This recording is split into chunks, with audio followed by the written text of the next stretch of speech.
Varicose veins కి సరైన చికిత్స కోసం సంప్రదించండి ఎవిస్ హాస్పిటల్.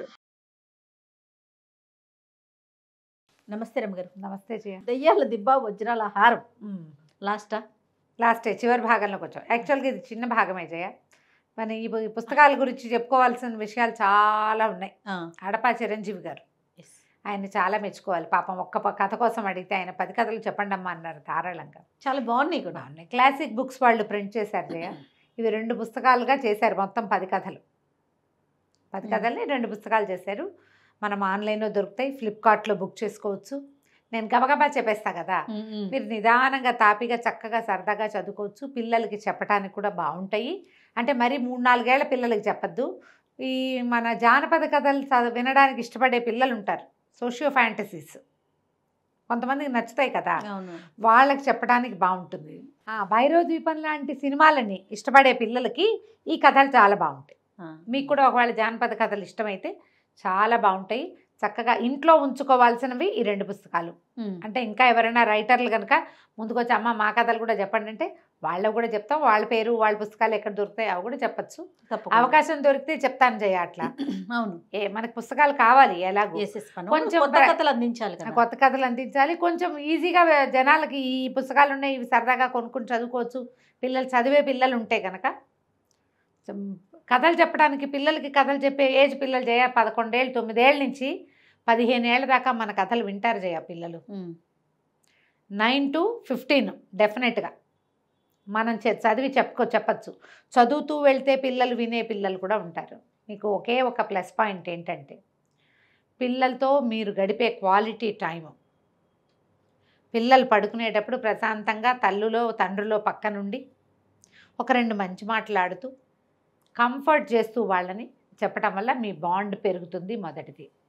రెండోది, మీరు వాయిస్తో చదవటమో చెప్పటమో పిల్లలకి కనుక అలవాటైతే చాలా వయసు వచ్చినా వాళ్ళు మీ మాట వింటారు. కథలు చెప్తేనే వింటారా అని అనుకోకండి. చాలా మాటలు మనం వినిపించగలుగుతాం. ఇది నా స్వానుభవం కూడా. ఏదో ఒక దశలో పిల్లలు ఏదైనా ఇబ్బందిలో ఉన్నా, స్ట్రెస్లో ఉన్నా, డిప్రెషన్లో ఉన్నా మామూలుగా చూసుకునే తల్లులతో పాటుగా ఈ కథలు చెప్పే తల్లుల మాట ఎక్కువ పనిచేస్తుంది. మీరు ఆలోచించుకోండి, ఉపయోగించుకోండి దీన్ని. ఇదొక ఐడియా. తప్పకుండా మన పిల్లలు మనతో చక్కగా బాగా ఉండడానికి, ఎక్కువ కాలం మన మధ్య బాండ్ ఉండడానికి, బాండ్ మరింత స్ట్రాంగ్గా ఉండటానికి ఈ స్టోరీ టెల్లింగ్ బాగా ఉపయోగపడుతుంది. కావాల్సింది అదే కదా. అదే కదా కావాలి ఇప్పుడు ఈ కాలంలో, కాలానికి మరీ అవసరం. మనకు ఉన్నది ఒకడే శిశువు, ఒక్క పిల్లవాడే, ఒక్క పిల్లే. అప్పుడు కూడా ఇప్పుడు నేను కథలు చెప్పడం వల్ల నాతో ఎంతమందికి బాండ్ ఉందమ్మా. ఎంతమంది బయట కనిపిస్తే అమ్మమ్మ చిన్న పిల్లలు కూడా పరిగెత్తుకుంటూ వచ్చేస్తారు. నేను అది విన్నాను, ఇది విన్నా, నా కథ విన్నా, ఈ కథ విన్నా. నా వాయిస్కే అలవాటు పడి. ఇదే తల్లి అయితే ఇంకా ఎంత క్లోజ్నెస్ డెవలప్ అవుతుంది. ఇలా ఆలోచించండి. ఇలా కూడా మీరు ఆలోచించవచ్చు. కథలోకి వద్దాం. శశికాంతుడు, దేవముఖుడు, కాంచనమాల, నాగమల్లి, భూషయ్య 5గురిని ఆటవికులు వదిలేస్తే వీళ్ళ హారం పుచ్చుకొని వచ్చేస్తున్నారు.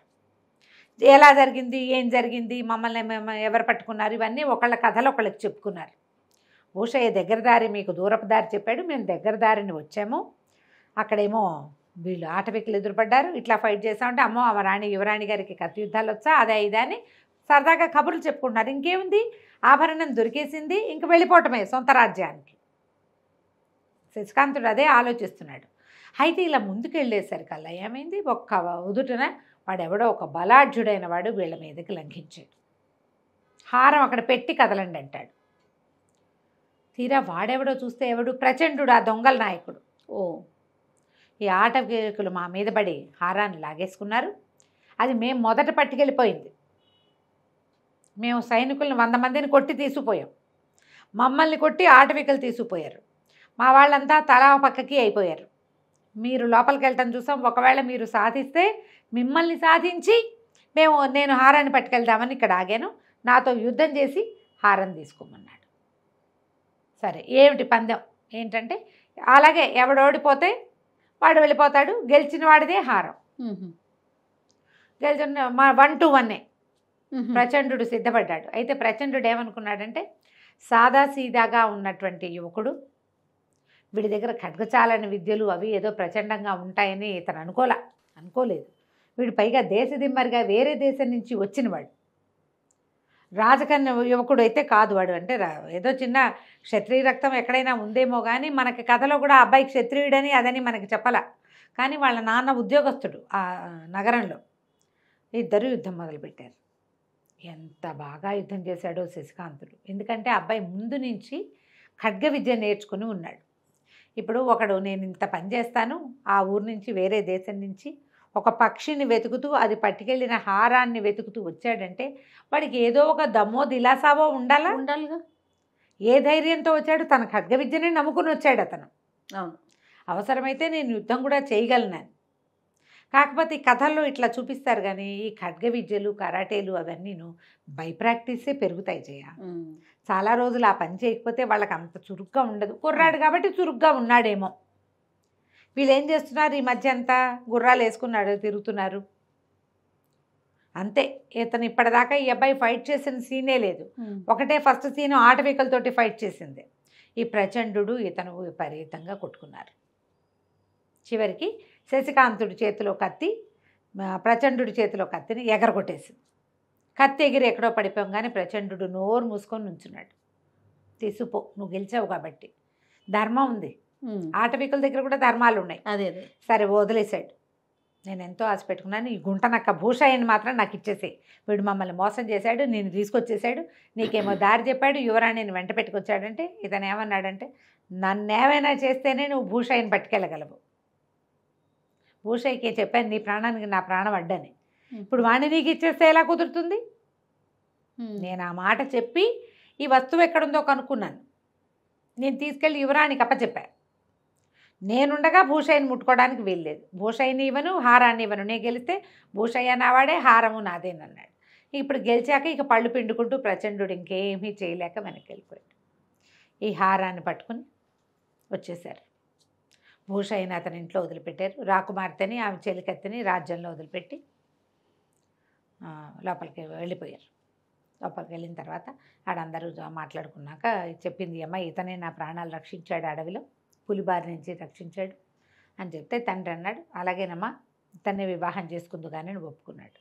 మన శశికాంత్ అన్నాడు నన్ను మా రాజ్యానికి వెళ్ళనివ్వండి, నేను ఈ హారాన్ని సమర్పించి వచ్చిన తర్వాత అప్పుడు నేను రాజకుమార్తెని వివాహం చేసుకుంటానంటే వాళ్ళంతా గుర్రాలని వాటిని ఇచ్చారు విత్ బై వెళ్ళటానికి.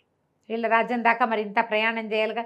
ఈ కదంబ రాజ్యము దీన్ని దాటాలి, మహేంద్ర నగరాన్ని దాటి వెనక్కి వెళ్ళాలి.